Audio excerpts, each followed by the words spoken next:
Hi, I'm Ju Kwang from Titleist Singapore, and here we are today with Tom Hutton, Golf Ball Product Manager for Acushnet Singapore. Tom, I believe you guys got a new Titleist ProV1. Would you like to tell us a little bit about it? Absolutely, yeah. We're bringing out the new ProV1, new ProV1x. Okay. 15th of February. It's going to hit the shops. Okay. I believe these are the boxes here. These are them right what here. they look like. Yeah, looking great. So okay. It's the 2013 model. Okay. It's been kind of trialed on tour, PGA Tour for since mid-October. We've had a few wins. The conversion rate on the PGA Tour has been fantastic for it so far. Okay. Biggest differences, essentially your ProV1 is going to be slightly softer than the old model. It's going to give you more distance. Okay. It's going to have a slightly lower ball flight. Okay. ProV1x is also going to have a slightly lower ball flight. Okay. It's going to give you more distance as well. And the biggest change, I think, or one of the biggest changes, is a new cover and paint system. That's going to mean that both of the balls are going to last longer out of the box. They're going to be more durable. Okay. So we're very excited about that. Yeah. Okay, fantastic. Just to make it a little bit, more simplified for an average golfer like me. Sure. ProV1 and ProV1x. My ball speed is about, my club head speed is about 90 miles per hour. Which ball would I use? And basically, maybe you want to tell us a little bit about what type of golfer would use the ProV1 and what type of golfer would use the ProV1x? Sure. Well, first of all, I don't think that ball speed should ever be used in deciding which golf ball you okay. play. At the end of the day, when you talk about ball speed, you're talking about compressing the golf ball, and typically you're talking about compressing the golf ball with your driver. Okay. So you're focusing on one shot in a round of golf, which is your driver shot, which you hit 14 times in a round of golf. If you were to pick a golf ball based purely on that, you're essentially leaving out all of the other shots. The shots that we at Titleist think are much more important. The scoring shots, the shots being played into the green. Okay. So ProV1 and ProV1x are suitable for golfers of any ball speed because ultimately they're going to give you the best scoring performance coming into the green, and that's where you that's where you need to kind of select your ball around. Okay. So if somebody says I can't compress a golf ball, well, that's not true. You always compress a golf ball. Okay. You just compress it to different levels, and your swing speed may be whatever you said it was, or your ball speed was 90 with your driver, but that could be the same ball speed that's being generated by a professional with their 7 iron or something like that. All right. So if we were to create a golf ball that only worked, or was only you're only able to hit it if you had a certain swing speed, well then it wouldn't make sense because it wouldn't work across the full range of shots, and it wouldn't work across the full range of players. So I definitely wouldn't pick which of these golf balls you're going to use based on swing speed. Okay. Would be the first thing I'd say. All right. ProV1x is going to be slightly, it's still remain the same differentiation between them in terms of spin with the longer shots. Okay. ProV1x will spin slightly less, even though I've said the ProV1 is going to spin less overall. ProV1x is actually going to spin a little bit more than the 2011 model. In terms of comparing the two golf balls together, the ProV1x is still going to be slightly lower spinning. Okay. When you say lower spinning off the driver, or lower spinning off my wedge, or so we're talking here driver. Hybrids, longer irons. We're talking about the shots that you're hitting harder, basically around the green. The short game performance that you get from both the ProV1 and the ProV1x comes from the urethane cover. I see. The urethane cover it's still a urethane cover, so there's going to be no difference in terms of the short game performance that everybody loves from these golf balls, which is good. So for me, short game performance, let's say chipping, pitching, I wouldn't, in terms of performance, I wouldn't be able to differentiate between the two? No, absolutely not. You may... They're both going to be excellent, obviously. Absolutely. I mean, so the ProV1's going to feel softer, but of course that's only because of the core, not because of the cover. Okay. So if it's a shot where you don't compress the golf ball at all, and I don't really like using the word compress, but a shot where you don't compress it at all, you're not going to feel any difference because the covers are pretty much the same. Okay. They're both going to feel slightly softer than the previous model, because of a slight change we've made to the cover. Okay. But the feel difference is really going to be with a full swing shot, and that's when the ProV1's going to feel softer for you. Okay. All right. Let's delve a little bit more into the technicalities of the new ProV1 and the ProV1x.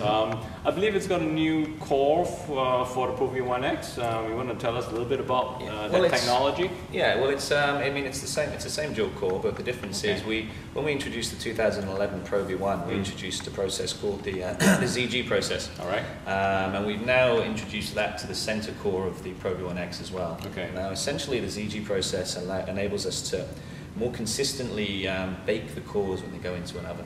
Okay. So we put all the cores on a on a tray, and they all go into the oven and they're baked. But if you think about when you put a loaf of bread in the oven, typically when that loaf of bread comes up, well, not typically, always, you have a hard crust around the outside and you have a soft center, and that's because of the way that the heat is distributed when it cooks the loaf of bread. So we're talking to the very nth degree here, but we find that with cores as well, when you put them in an oven, typically they come out slightly harder on the outside, slightly softer on the inside. So the ZG process is essentially... And that's no good? I mean, I'm talking to the nth degree. So you want as much consistency as possible. Okay. The more consistent the core is, the better we know what it's going to do and how it's going to react when it's hit. All right. So it's all about making them as consistent as possible throughout it. So we've now applied that same process to the center core of the ProV1x. Okay. Not the outer core, just the center core, and that's given us more consistent center cores in terms of their compression. Okay. And it's also enabling us to position them to ensure that they're positioned centrally within the second core or the outer core, which is also leading to to a more consistent golf ball, basically. Okay. All right. One of the complaints, I wouldn't say complaint, but one of the side effects of having a ball like the Titleist ProV1 ProV1x, people say, oh, it doesn't last very long. Sure. I believe you're well on your way to solving that problem with the new variant. Absolutely, we've made a change to the cover, to the makeup of the cover. I believe you got a ball here. You can show us as well. Yeah. So we've made a change to the dimple patterns are actually the same as the previous generation. All right. But we've made a change to the makeup of the cover. What happens is there's a cover on this. There's then a white layer of paint that's put over the cover. Then there's a stamp, and then there's a clear layer of paint. The white layer of paint protects the cover, but if that paint starts to come off, the urethane underneath tends to go yellow quite quickly. Okay. We've added a modifier to the urethane that essentially keeps it whiter for longer. Okay. We're calling it a bit of a sunblock type thing. Okay. So it's keeping it whiter. We've also changed the paint system so that the paint's actually going to stick better to the urethane. So what that ultimately is going to mean is that when you do bounce it off things, or you get your usual kind of wear and tear on the golf ball, the paint's going to stay on better for longer, so it won't come off as easy. And when it does, it's not going to go yellow so quickly. So you're essentially going to have a longer lasting golf ball out of the box. Which is fantastic. We've already had lots of feedback from golfers who've played the ball who've said that where you'd usually get 18 holes out of a ProV1 or 16 holes out of a ProV1, they've played 36 holes with the same ball and that sort of stuff. And now, not to be confused, there is still a urethane cover, so there still will be shearing. Okay. And the urethane cover is, as we discussed earlier, what gives it that great stopping ability. Without the urethane cover, the golf ball wouldn't have that great performance around the green. So it's always a bit of a give or take. If you want that performance around the green, you're going to have to put up with the occasional cards, especially with the wedges. But that's because of the property of urethane. But ultimately, it's going to last longer. It's going to be whiter for longer, and it's not going to the paint's not going to peel off as quickly. Would it feel any different? I mean, putting or chipping, will the ball feel different compared to the previous model? Yeah, it's going to feel slightly softer. Okay. So the cover makes it will make it feel slightly softer. A lot of that has to do with sound. It's going to sound slightly softer when you hit it. Typically, it feels the difficult thing to measure because obviously it's very personal. But we realise a lot of what people perceive as feel is sound. Okay. And so most people will basically see that as a softer golf ball because of the sound. Okay. The ProV1 is going to be softer overall because it has a softer compression core. Okay. ProV1x doesn't have a softer compression core. The compression's the same. However, most golfers will probably perceive it as being softer because of the feel or the sound, that comes off of the new cover. Okay, fantastic. And this would be, since the Titleist ProV1 came out, I mean, this would be the what version? I know that there's been several versions since improvements. Well, the ProV1's got one more on it because that came out first, and then it was 2 years later that the X joined the family. Okay. Top of my head, I think it's the 8th and the 7th. Okay, so a few. There has been a few. Yeah, that's right. There's been a fair few. Okay. Well, and it keeps getting better, I guess. The #1 ball in golf keeps getting better. Absolutely. We have a great R&D department in the US, okay. and they wake up every day and they think, how can we make this product better?